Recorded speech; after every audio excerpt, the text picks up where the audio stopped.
Hey guys, Whisper Gamer here, and today we're gonna continue on with Harry Potter Fanfiction, All Things Questionable, Chapter 2. Hermione Granger was by rule a thoroughly consistent person. There was nothing she loved or craved more than the feeling of routine, that all things were going as they should. Perhaps that was what was alluring about the library. Nothing ever changes besides the lighting. And even with that, there was no time of day or night that the library wasn't favored by.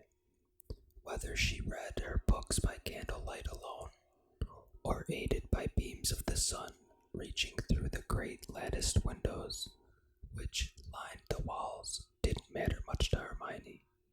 The musty old cavern was always beautiful and inviting, and as far as she could remember, nothing terrible had ever happened within its walls. It was a safe place, simply put, full of her favorite thing in the world, knowledge. She spent all morning in the library that Saturday, only emerging with just enough time to make it to the Great Hall for lunch. She completed all of her homework for Defense Against the Dark Arts, Arithmancy, and Runes. She'd even managed to fly through her runes translations, and she'd already researched the proper method for preparing the draught of the living dead, which she knew would have to come up sometime soon in Slughorn's class, if not the next lesson, then the one after that. She barely even broke a sweat. When she was finally able to leave the confines of the library, the anxiety that had shaken her awake that morning had all but dissipated. It wasn't gone away completely. Hermione found that these days she'd hardly ever had a moment completely free from any nagging thoughts, any persistent feelings of inevitable failure. But now it was easy enough to file those feelings under her casual, ever-present nerves, the nerves that had always been with her for as long as she could remember. She shouldered her bag and lifted her books into her arms, thankful that she was able to leave so many behind. Now that she'd made a real dent in her coursework, she left the library with only a slight pang. Again, one of those ever-present inward habits to keep working, and navigated her way through the wide, airy halls. Some students filtered past here and there, but the walk straight from the library, especially during a Saturday, always snow-sparse. It only really picked up again when she neared the main corridor. She tried to savor the feel of Hogwarts as she went, but Hermione found that much more difficult than she used to. So many things had changed. It had actually been some time, she mused, since Hogwarts felt like it once did. It still held an incalculable aura of comfort and greatness, qualities which Hermione doubted these walls would lose. It was still safe, too, in some ways, but more and more Hermione began to wonder if it was only delusion. Since she'd first stepped foot under the high ceiling at its opening, she'd been led to believe that Hogwarts was the safest place on earth for her, for everyone. Yet year after year some evil found its way in, and now, as she was thinking of it, a sudden realization powdered her thoughts like glass being ground into incandescent sand. Perhaps Hogwarts had never been safe at all. Perhaps it truly was a delusion. Hermione had been a child when the letter from Hogwarts came. Only one similarity she shared with Harry in regards to her childhoods, perhaps the only similarity at all, was that she hadn't had any clue about who she was, what she was. She'd always known she'd been gifted with a thirst for knowledge and a pursuit of excellence. So as she aged, her vibrant yet childlike mind had simply taken the abilities that had started to form as proof of her constant efforts of will. Even her parents had seen the strangeness in her, and subconsciously they assumed the same, although it was something they never talked about with her until the day her letter arrived.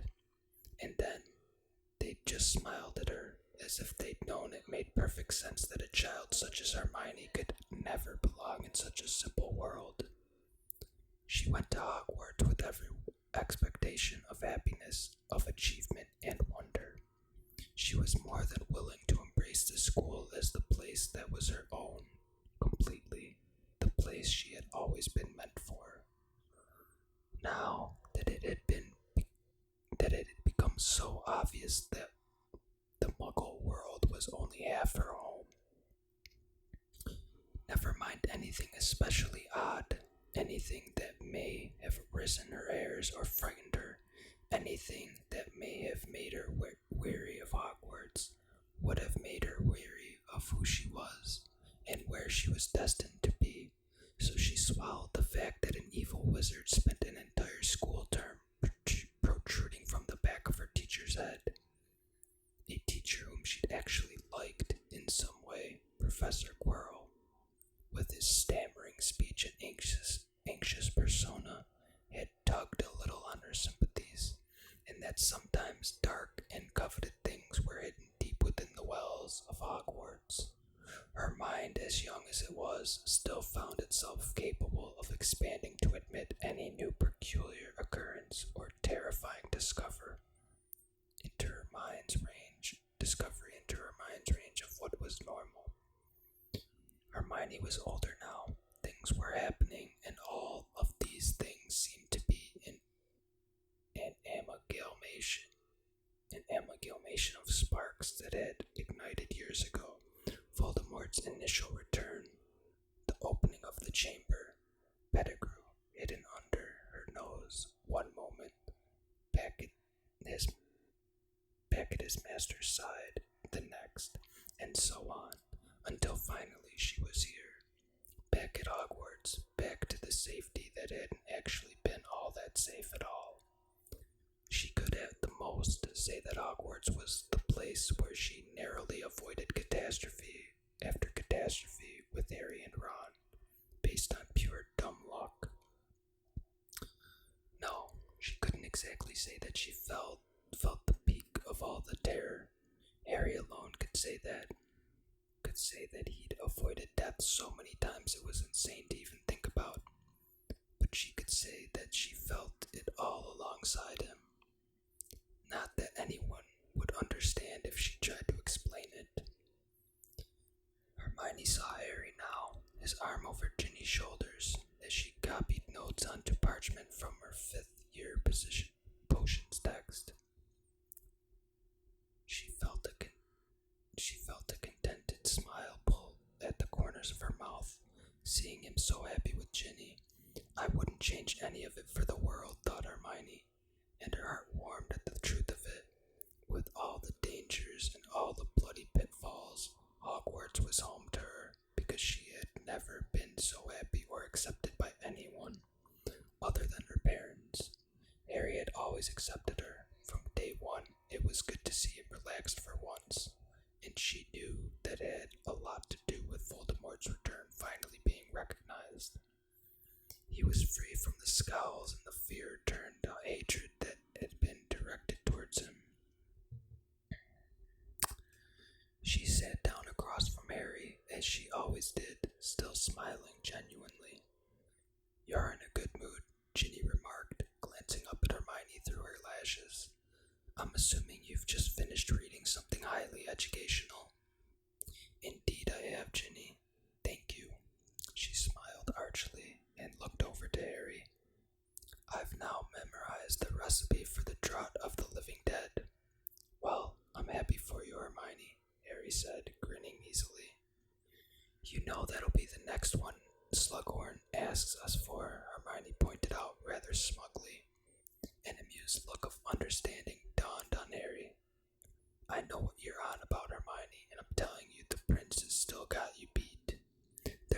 way, Harry," said Hermione, and then with a slight tone of concern she began, "I really hope you're at least thinking about what I said. No good can come of it. If your grades are the worry, then I can obviously help you more, but seriously, Hermione, it's not a big deal," said Ginny, and for once Hermione wasn't thankful for her input. "I've looked at the book loads of times and there's nothing really in there besides alternate directions.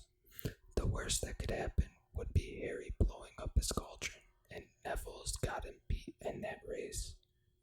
Hermione chose not to answer. She reached for one of the ham sandwiches piled high on one of the golden plates, compulsively wondering which of the house elves made it for her, and mentally thanking them, and bit into it with a look of dim frustration. She'd been brushed off, and there was little she could say to argue against it that she hadn't already said, so instead she took to looking around the hall. She glanced over the Ravenclaw, where Cho Chang sat with her chin leaning on her hand, looking positively dejected, to the staff table, where only Professor Vector admired her fork between looks over the students to make sure no one hexed each other. Her eyes fell on the Slytherin table and unconsciously swept its length, looking for the house's human embodiment. Vincent Crabbe and Pansy Parkinson sat on either side of Draco Malfoy, who looked off in the distance with a bored look on his face. Hermione remembered the way he'd shoved her away from him earlier and felt the indignation rise once more. Yet again, she found herself thinking back to the day he'd called her a mudblood for the first time, and then promptly laughed as Ron backfired a curse onto himself while trying to defend her. Of course, she'd been made fun of before that at the Muggle primary school she'd went to, but then it had only been in that typical shallow way that she'd read about in books, just kids picking on other less cool kids. Hermione Granger had never been considered cool, so she was made fun of quite frequently about her wild curly hair or her prominent front teeth. Now she mentally found herself thanking Malfoy, ironically enough. Without his spiteful acts in 5th year, she would have never gotten the guts to shrink her teeth to a more appropriate size. What she couldn't thank Malfoy for was his role in teaching her about discrimination. She'd never really known what it felt like to be hated for something she couldn't help at all. Every time Malfoy looked at her, she could practically read his thoughts through his eyes. They seemed to say, "I know that I am better than you. I know that you are less than I am."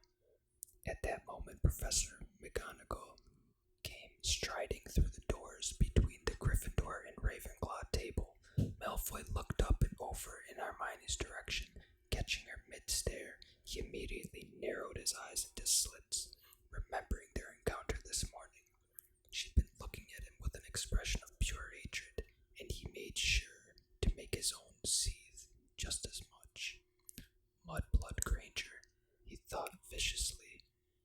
Since he'd met Hermione, her face had become the first image that came to his mind when Muggleborns were so much as mentioned. To him, she was like their emblem, blazing red and gold, the prime example of a class who just couldn't seem to remember their place. His eyes assessed her as she looked away quickly. He didn't care much about what she and McGonagall were talking about as the professor stopped and addressed her. He was simply noticing for the 100th time how very abominable her appearance was. Granger just looked like the epitome of all things pinched and uptight. Whenever he saw her, he thought of dusty books snapping shut briskly and loud. Opinionated outbursts, all things haughty and stuck up, ignorant even in the way she didn't seem to care about her inferiority, simply sucking all of Hogwarts dry with a mind that was too ordinary to appreciate the worth of power. Malfoy hated the way her eyes looked, and he would have even if she hadn't happened to be Potter's personal assistant. that seemed to streak through them, and because he was baffled by it, he hated it. Meanwhile, as he finally tore his eyes away and began eating his sandwich with frustration that hadn't been there a moment ago, Hermione had already forgotten all about him, all her attention now focused on McGonagall.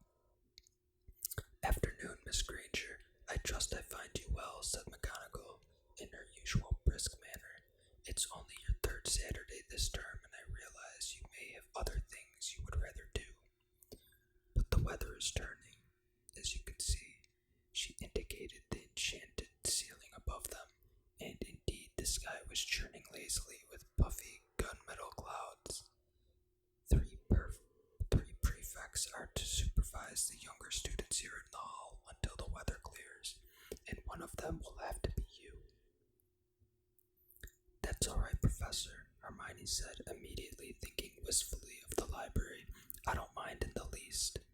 "I thought to hear no less." McGonagall gave her an approving nod and swept away, her steps echoing dully through the hall. Hermione expected Professor McGonagall to leave, but instead she watched as McGonagall made a sudden left and traveled all the way to the Slytherin table. She gave an involuntary sigh of dread as McGonagall stopped to stand over Malfoy, looking much more threatening, as though to ward off any snide remarks or arguments on his part. Harry craned his neck around to see Hermione's line of vision and chuckled. "I'll bet you mind a lot more now." Hermione flushed with anger as Malfoy suddenly cast a dark look in a direction. His nostrils flared in hateful resignation. "I really do," Hermione muttered. "No, this is good. This is great, actually," Harry said emphatically. He leaned forward, lowering his voice as though people were listening in. "Hermione, you can watch him. See if he does anything suspicious." "Harry, we're going to be watching children," said Hermione slowly.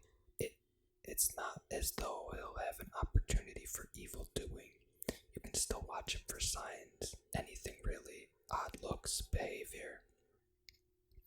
"All right then," Hermione said reasonably. "I'll be on my guard, Harry. If he should so much as look hateful or malicious, I will certainly let you know. That would certainly be odd for Malfoy." Ginny snorted, and Harry shot her a brief look of annoyance. "You know what I mean, Hermione." She sighed heavily. "Yes, Harry, unfortunately